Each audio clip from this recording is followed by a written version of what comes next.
நான் ஊருக்கு போயிட்டு வரேங்க. போயிட்டு வா, பத்திரமா போயிட்டு வா. காலையிலேருந்து சண்டை போட்டுட்டு இருந்தீங்க. எங்கள் அம்மாவுக்கு தான் பேசு, எனக்கு என்ன யாரும் இல்லையா, நான் போயிட்டு வரேன். சரி, போயிட்டு வா. பத்திரமா போயிட்டு வா. அப்போ நான் கொஞ்சம் நிம்மதியாக உட்காந்து இருக்கிறேன்னு பார்ப்போம், சண்டை இல்லாத சொல்லலாமா? சரி, நீ எப்போ பார்த்தாலும் நிம்மதிங்கிறீங்க. நிம்மதியாகவே இருந்தேன் நான், இல்லைன்னா நீங்கள் நிம்மதியாகவே இருந்தேன். சிரிப்பா சரி, சந்தோஷம். போயிட்டு வாண்ணா, பத்திரமா போயிட்டு வா. நிம்மதிடாப்பா சாமி. இருந்துக்கிட்ட பெரிய டெய்லியும் பிரச்சனையாகவே இருக்கப்பா. போயிட்டு வா, உங்கள் அம்மா வீட்டிலே போய் 2 வருஷம் கணக்கில் 1 வருஷமாக இருந்துட்டு வா, 6 மாதம். இப்போ தான் புருஷனோட அருமை உனக்கு தெரியும் என்ன ஏதுன்னு. அம்மா வீட்டுக்கு போகிறேன். போயிட்டு வாங்க. அங்கே போய் அங்கே அடிக்க போதானே இங்கே தெரியும். அக்கறைக்கு இக்கரைக்கு பச்சைன்னு தெரியும். வரல வா, வந்துடும் போவோம், இருந்தோம்னு இருக்காது. எப்போ பார்த்தாலும் அம்மா வீட்டுக்கு போகிறேன். ஐயோ அப்பா, நீ போயிட்டு என்ன செய்தி வந்துட்ட? ஐயோ, நீ போயிட்டேன்னு ஊருக்கு போயிட்டேன்னு மனசு ரொம்ப நூலாகி போய் அவ்வளோ வேதனையில் அப்படியே உட்காந்துருந்தேன். தண்ணி தரேன். இப்போ என்ன செய்தி? என்ன தண்ணி பெரிய பிரச்சனை இல்லை. இல்லை பார்த்தாக்கா இது அப்படியே ஒரே கவலையாகிட்டேன். ஐயோ, நம்ம போய் விட்டுட்டு போயிட்டாலே, இவ்வளோ வருஷம் வாழ்ந்துட்டு அவங்க அம்மாவை நம்பி போகிறாளே, என்ன பேசுகிறாங்களோ தெரியலையே அப்படின்னு ஒரு கவலையில் உருகி போய் உட்காந்துருந்தேன். வந்தோன்னே தான் எனக்கு அப்படியே ஒரு சந்தோஷம். இந்த கதையை கேளுங்க. நீங்கள் கடையை சண்டை போடுறீங்களா? உங்கள்கிட்ட சண்டை போட்டு எங்கள் அம்மா வீட்டுக்கு போகிறேன்னா கிட்டி போய் ட்ரெயின் டிக்கெட்லாம் எடுத்துட்டேன் ஊருக்கு போகிறதுக்கு. எங்கள் அம்மாவுக்கு ஃபோன் போட்டேன், இந்த மாதிரி நான் ஒன்றியமாக வரேன், நீ வந்து கும்பகோணத்தில் நின்றுன்னு சொன்னேன்.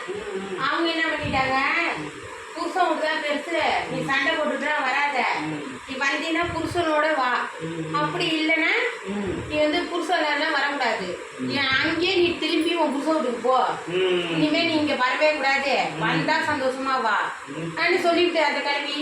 ஆனா அதுதான் தெரிஞ்சுக்க, முன்னோர்கள் வாழ்ந்த வாழ்க்கையில எவ்வளவு அர்த்தம் இருக்கு பாரு. 1000 தான் சண்டை ஒன்று இருந்தாலும் கல்யாணம் பண்ற வரைக்கும் தான் அம்மா வீடு. கல்யாணம் பண்ணிட்டு வந்ததுக்கு அப்புறம் அந்த கணவன் வீடுங்கிறது அவங்களாம் வாழ்ந்தாங்க பற்றி அந்த காலத்துல. அதை எவ்வளவு சொட்டி உன்ட்ட உண்மையை சொல்லியிருக்காங்க, ஒரு வார்த்தையால் காட்டியிருக்காங்க. அவங்க தான் தெய்வத்துக்கு சமம் அந்த தாய். எந்த தாய்? ஆமா, எங்க மாமியார் எனக்கு தாய். நீ இங்கேருந்து அடிச்சு வரட்டுற, அங்கேருந்து உங்க புருஷன் வீடு தான் பெருசுங்கிறாங்க. நாங்க எப்படி பெண்கள் எப்படிதான் இருக்கிறது? கல்யாணம் பண்ணதுக்கு அப்புறம் அவங்க எனக்கு ஒரு தாய் மாரி. என்ன மாமியாருங்கிறது வார்த்தைக்கும் சொல்லுக்கும் தான், ஆனா அவங்க தாய் மாதிரி எனக்கு. ஆனா அவங்க கருத்தை எப்படி பதிவு பண்ணியிருக்காங்க பாரு. என்ன சொல்லியிருக்காங்க, 1000 இருந்தாலும் தாய் வீடு என்பது வேறு, வாழ்ந்த போற இடம் உன் கணவன் வீடு தான் உனக்கு கடைசி வரைக்கும்னு சொல்றாங்க பத்தியா. அதுதான் உண்மையான ஒரு தாய்க்கு அர்த்தங்கிறத நிரூபிக்கிறாங்க பாரு. பண்டவன் புருஷனோட வாயெல்லாம் வராதுங்க. சரி, 1000 தான் இருந்தாலும் நம்ம புருஷன் தான் பெருசு, கட்டின மனைவி தான் பெருசுன்ட்டு நான் வந்துட்டேங்க. என்ன கேட்குறேன், போனோன்னா நான் கவலைப்பட்டு உட்காந்துருக்கேன் பாரு. அப்படியே சுமந்து போய் ஐயோ எப்படி வருவியோ அப்படின்னு நினச்சிக்கே உட்காந்துருக்கேன்னா, நான் புள்ளிங்க வந்த பாரு எனக்கு சிரிப்பு. ஒவ்வொரு பொண்ணு இந்த மாதிரி சண்டை போட்டுட்டு அம்மா வீட்டுக்கு அப்பப்போ போகாதீங்க, குடும்பம் தான் பெருசுன்னு இருங்க. பேசுறீங்க சந்தோஷத்துல அப்படியே எனக்கு அப்படியே நீ போனோன்னா அப்படியே வருத்தமா இருந்தனா, நீ திரும்பி வந்தோன்னே அப்படியே மகிழ்ச்சி தாங்கல. ஆமா, என்ன பண்ணுறது. இதெல்லாம் எடுத்துக்கொண்டு போய் அந்த பீரோல வச்சுட்டு